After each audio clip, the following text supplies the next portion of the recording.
Crystia! Well, well, well. Is this what it feels like to be a conspiracy theorist? I don't know. We're going to get into that today. But first off, ladies and gentlemen, welcome back to The Fringe. If you've been following my channel when the water main break happened in Calgary, of course, I broke out to the point of being called a conspiracy theorist, that I was told I was completely bonkers and wacko, that there's no way in hell that Jyoti Gondek would be implementing water restrictions on Calgarian citizens because of some kind of World Economic Forum plan, or despite rumors back in the winter months that Jyoti Gondek was somehow going to restrict water use. Now, let it be known, again, I am going to state very, very clearly that I am not suggesting that a water main break in Calgary was conducted on purpose in order to inconvenience Calgarians. But what I said was, I believe it was a catalyst to push these restrictive measures. There's been rumors circulating for quite some time that if you control the water supply, if you control the electric grid, essentially you can control the food supply, you can control everything, and that we were going to see future methods of lockdowns. Well, that's come to fruition. And again, don't say I didn't tell you so, at least from a speculative point of view. And we're going to get into all of that. But first, let's get into this video's sponsor, Unacceptable Fringe. Unacceptable Fringe Books has something new and exciting to share with each and every one of you. Our newest book and possibly final book entry into our series of political satire books, Just Axe the Tax, a parody of Dr. Seuss's Green Eggs and Ham, is now available on Amazon. Over the last few years, it's been my absolute pleasure to bring you hit titles such as How the Prime Minister Stole Freedom, One Face, Two Face, Blackface, Blueface, Hold the Line, The Ballad of Tamara Leach, and How the Prime Minister Broke Canada. All of these best-selling books have been an absolute thrill to write for you, but with each book releasing, we always want to give back to the community as well and try to help Canadians in some shape or form and another.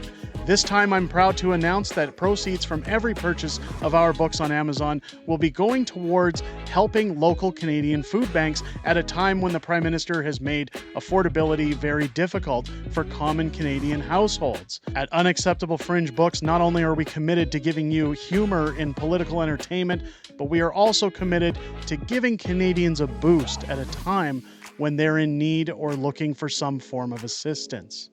Head over to Amazon.com or Amazon.ca right now and pick up your copy of Just Axe the Tax and give yourself the gift of a little bit of laughter at a time when everyone in this country could definitely use some. Link is down below in the description. Now, just a reminder, folks, again, if you pick up one of our amazing new books, including Just Axe the Tax, I'll be taking a portion of all proceeds for the next few months to give it towards Calgary food banks, to donate towards those who are in need of assistance. So again, you guys get something, they get something, everybody wins. Now let's get into what really matters here moving forward. And now again, we've talked about Calgary's water main breaks, and I said, is this a blueprint for other cities? Is this where we're going to see future restrictions put in other towns? Are you going to see it in a town near you? If you remember Quebec during the pandemic, of course, there were curfew lockdowns. There were multiple lockdowns that came into place where people weren't even allowed to go outside because the virus was going to get you at 2 o'clock in the morning if you were outside.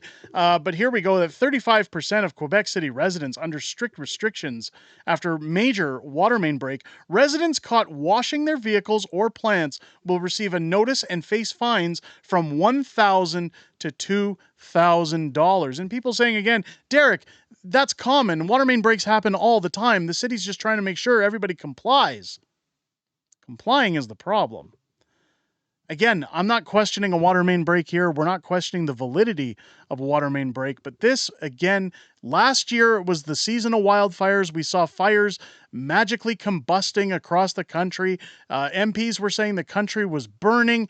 And when it came to Quebec in particular, a lot of those fires, to my knowledge, again, speculative YouTube, I'm speculating, were labeled as possible arson, and we've seen that in Alberta as well. So again, I have to question, when you hear the rumors moving around, when you hear people saying that it's going to be capping the water use. It's going to be capping electric use, that they're going to control the food supply. Is this where we're headed? If we don't ask the questions, who will? That's kind of my point here, ladies and gentlemen. It's scary. Calgary already talking about implementing permanent water restrictions, even when the pipe is fixed, which is still, as of now, is not. Multiple weeks later on something that should have taken days. Why some Quebec residents could face fines of $1,000 if they water their lawn, says the National Post. Some Quebec residents will have to restrict their water consumption for at least 10 days as crews scramble to repair major water supply pipe break. Does that sound familiar? Anybody from Calgary? On June 21st, the city announced a major drinking water supply pipe had broken near Rue de Chambrols. Sorry if I'm mispronouncing that with my French. In La Rivière Borough. Mayor Bruno Marchand told reporters at the news conference on Tuesday that about 35% of Quebec residents must conserve water while crew workers pinpoint the source of the break. Again, this is where I say, does it sound familiar? 35%, which would mean 65% of the city has lost their water, just like in Calgary, where they say that the pipe that burst was roughly accounting for 60% of the water coming into the city. Again, folks, I'm not trying to be a conspiracy theorist. I'm trying to line up what we're being told, that it all kind of just rhymes together, like George Lucas says with Star Wars. It rhymes. Could this be where we're headed? We need the citizens concerned to reduce their water consumption so that we can maintain water quality and ensure that everyone can get through these days safely and be capable of meeting their water needs. Again, sounds like what Jody Gondek said. Repair work is expected to start Wednesday at 7 a.m. At the borough and last until July 5th.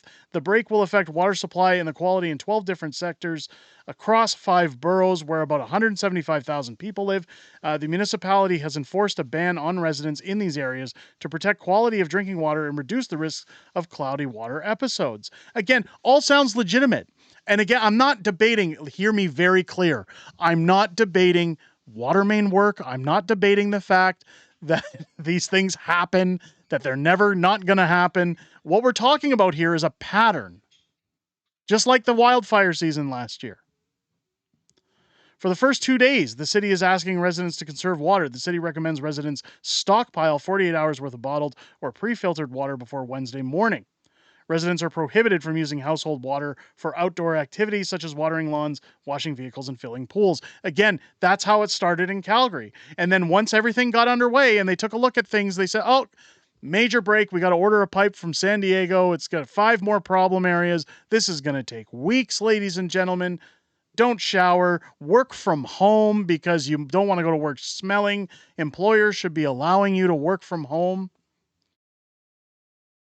Christine, I don't care, director of water quality and laboratory section of Quebec's water treatment department, says regular surveillance will be done to make sure residents follow restrictions according to the CBC. Again, this is where we get into things. My neighbors ratted me out for turning on my hose for 10 seconds to wash a dirty floor mat that had dog mess on it. Residents caught washing their vehicles or plants will receive a notice or face fines from $1,000 to $2,000. The city also intends to suspend its non-essential water use by limiting street cleaning and plant watering activities, although public pools and splash pads will remain open. Again, big box stores remained open during the pandemic. Nobody was worried there about being elbow to elbow with people, but you couldn't go to a movie theater or a restaurant where they could systematically spread people out, right? The 42-inch diameter pipe is located near, I don't know which street that is. Again, I'm sorry, guys, my French pronunciation is off, so I'm not even going to attempt it. It's one of the 3 largest pipes in the city of Quebec, according to Quebec Journal. Marchand told reporters on Tuesday that fixing the pipe would be a delicate operation. Again, sounds like what happened in Calgary, but emphasized that we have the teams, the competence, and the expertise to resolve the situation. The cost of repairs is currently unknown. Again, watch your property taxes shoot up. In the meantime, he encourages residents who notice cloudy or discolored tap water to call 311 to report it. City of Quebec health experts say that there should not be any major health issues for citizens. If we all work together, it's possible there will be no noticeable effect for citizens, he says. Again, ladies and gentlemen, I'm not saying that this isn't legitimate, that it doesn't happen, but when they put in at the end, we're all in this together. We're going to be monitoring you. We're going to hand out fines if you're non-compliant. What does this sound like, especially after what we just witnessed in Calgary? Again, I don't want to be right on this. I don't. I take no pleasure in being right on this. But when rumors were circulating in the winter, they're going to start restricting the water supply. And I even said it in the other video. I'm going to get my trophy to say I was right. But I said, is this the blueprint? Is the water main break the catalyst in order to restrict further water use? I'm going to keep following this, even following July 5th when they claim that this pipe is going to be fixed, to see what comes out of it. If it's all done by the numbers and everything moves forward smoothly for residents, I sure hope it does for anybody watching from the Quebec area. I hope everything works out well. I hope that I'm wrong on this. I really do hope I'm wrong. Let me know what you guys think. Again, is this coincidence? Is it the building blocks for how they're going to start restricting water, electric, food supply? Let me know down below and give me your comments if it's your first time here. I hope this video has earned your subscription. Make sure as you're hitting that subscribe button down below, you're also clicking your bell for notifications to join us live each and every Friday here on the channel for Friday Night Fringe, our weekly live streaming show that starts at 6 p.m. Pacific, 8 p.m. Central, every Friday night here on the channel. I always look forward to chatting with you guys outside of making these videos and hearing what you guys have to say inside of those live streams, and I look forward to seeing each and every one of you there this upcoming Friday. I hope you guys enjoyed this video and have a great rest of your day. I'll catch you on the next one.